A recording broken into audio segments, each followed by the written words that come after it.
Tirurangadi today news അപ്ഡേറ്റിലേക്ക് സ്വാഗതം. വീടിന്റെ മുറ്റം മനോഹരമാക്കാൻ തിരഞ്ഞെടുക്കുന്ന സ്റ്റോൺസ് ഏറ്റവും ക്വാളിറ്റിയുള്ളത് വേണം. ഏറ്റവും അഫോർഡബിൾ പ്രൈസിൽ ഏറ്റവും ബെസ്റ്റ് ഡെസ്റ്റിനേഷനിൽ നിന്നും. ഫ്ലോറിംഗിൽ ഏറ്റവും best Pasco paving and euro tiles.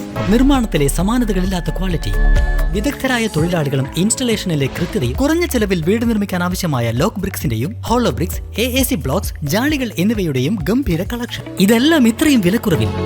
നിങ്ങളുടെ മുറ്റങ്ങൾക്ക് പാസ്കോയുടെ ഉറപ്പ്. പാസ്കോ. വാർത്തകൾ വിശദമായി. അവധി കഴിഞ്ഞ് വിദേശത്തേക്ക് പോകാനിരുന്ന യുവാവ് വീടിനകത്ത് കയറി തൂങ്ങി മരിച്ചു. ചങ്ങരംകുളം മേലെ മാന്തടത്ത് താമസിക്കുന്ന പരേതനായ ഊരത്ത് ലക്ഷ്മണന്റെ മകൻ 34-കാരനായ ശരത്താണ് മരിച്ചത്. തിങ്കളാഴ്ച പുലർച്ചെ 5 മണിയോടെയാണ് സംഭവം. ബഹ്റൈനിലേക്ക് ജോലിക്ക് പോകാനായി ടിക്കറ്റ് എടുത്തിരുന്നു. സുഹൃത്ത് വാഹനവുമായി പുറത്ത് കാത്തിരിക്കുന്നതിനിടെ ബാത്റൂമിൽ പോയി വരാമെന്ന് പറഞ്ഞ് കതകടച്ച ശരത്തിനെ കാണാതെ വന്നതോടെ വീട്ടുകാരും ബന്ധുക്കളും ചേർന്ന് പരിശോധിച്ചപ്പോഴാണ് ശരത്തിനെ ബെഡ്റൂമിൽ തൂങ്ങിയ നിലയിൽ കാണുന്നത്. ഉടനെ ചങ്ങരംകുളത്തെ സൺറൈസ് ആശുപത്രിയിൽ എത്തിച്ചെങ്കിലും മരണം സംഭവിച്ചിരുന്നു. മോർച്ചറിയിൽ സൂക്ഷിച്ച മൃതദേഹം ചങ്ങരംകുളം പോലീസ് ഇൻക്വസ്റ്റ് നടത്തി പോസ്റ്റ്മോർട്ടത്തിന് ശേഷം ബന്ധുക്കൾക്ക് വിട്ടു നൽകും.